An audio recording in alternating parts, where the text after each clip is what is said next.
everybody. This is Maureen from High Point Reiki and Readings, and I'm here to bring you another video that has tips, but this is more for spirituality in general. It's not specific to intuition.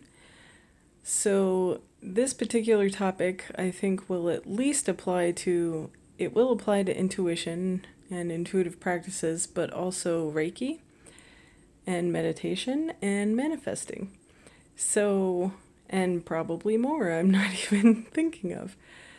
So the topic today is going to be intention. Intention is very important. When I was tuning into this topic last night, my guide said intention equals conviction. So it means how dedicated you are to what you're trying to bring through. So in the case of an intuitive reading, you want to set the intention with your guides beforehand.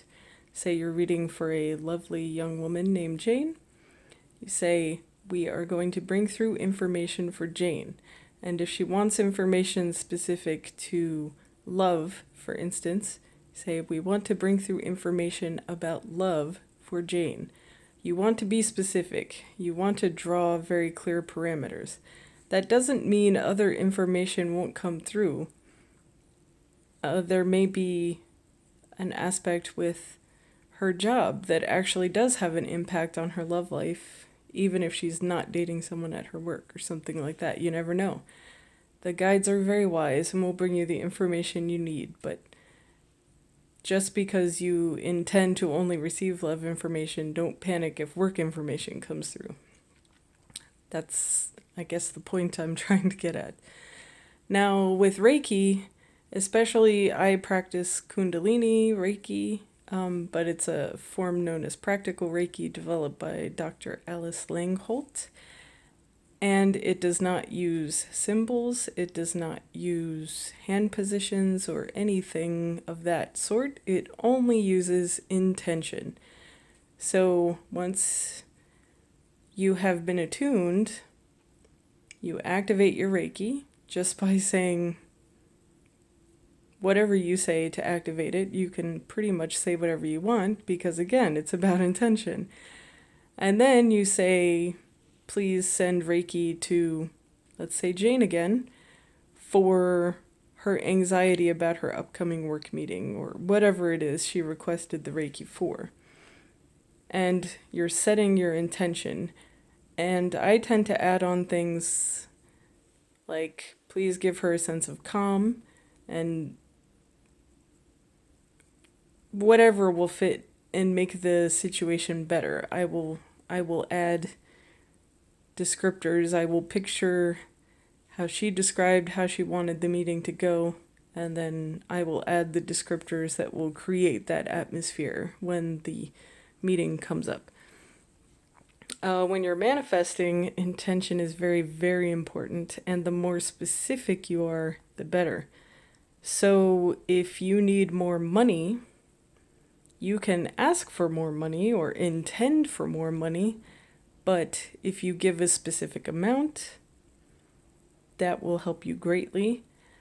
And as my intuitive teacher taught me, the more specific the better, especially in regards to things like that. So on the topic of money, instead of saying, I need money in the next 30 days, you would say, I need X amount of US dollars in the next 30 days.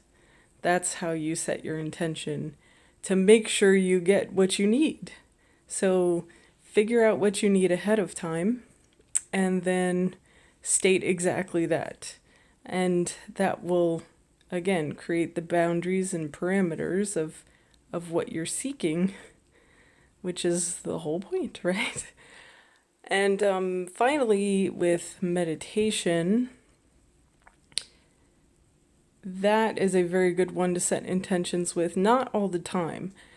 Sometimes you just want to get into your meditative pose and see what comes up because you need to know what's putting you in the mood you're in, or maybe you just want a general check-in. That's fine. But if you know you're facing a specific issue and you want to know why it's an issue, you can set an intention. You just in your head say, please, tune me into the energy of this issue so that I can dig more deeply into it. Something along those lines. And then whatever information and emotions and visuals come up during that meditation session may help you clarify whatever issue you asked for information about, and provide just more expansive information and clarity for that issue. It lets you know where to start doing your work to improve yourself, in other words.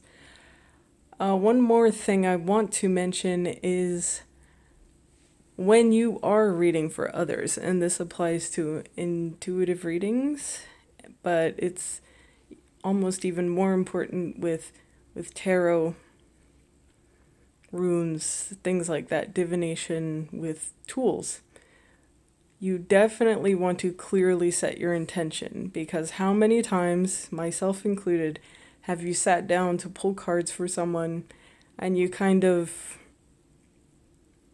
half effort the intention, to avoid saying a bad word, and all the cards that come up seem very pertinent to you, right? Well, setting a clear intention will help avoid that. Before you draw the cards, as you're clearing your energy, as you're, creating the space with which you're going to do this work, set a very clear intention. This information is meant for Jane. We want to know about Jane's career in this card reading, etc. And the other thing my guides wanted me to make sure I mentioned was your ego. Your ego can have a big impact. And this speaks to the conviction point. If you don't feel like something is even possible, or if it feels entirely out of character for you, then don't set that intention. You have to align with the intention. Because of my lack of interest and maybe a lack of belief that I could, am not going to set the intention of becoming a supermodel. As I said, I don't really have a desire to do that, and I'm not sure I would be successful in that venture. And it doesn't really align with the life I'm leading now, so that would be an unwise intention to set. Make sure it's something that aligns with who you are and what you want. And it's not born from jealousy, it's not born from envy, and it's not born from insecurities. That's another important word to throw in there. So, your ego can come in here. You want to clear that out before you even set the intention. This is a method I like and I recommend to others. If you want to set an intention and you start to hear those naysaying words, and if you've watched other videos of mine, you may have heard this before, but it's great, so I'm going to tell you again. Your ego may start coming in and going, oh, you can't do that. That's not possible. You can't accomplish that. You just say, ego, I appreciate your protection, but in this situation, I face no danger, and therefore you are not needed. And it's that simple. You just let it know right away. Say, I don't need you in this process. I am in no mortal danger, so please leave this process. I do it with readings if I'm feeling especially nervous for whatever reason. I do it with anything. The ego comes in when it's not needed. It helps you create the boundary with your ego. That's much healthier and more in the interest of its true function.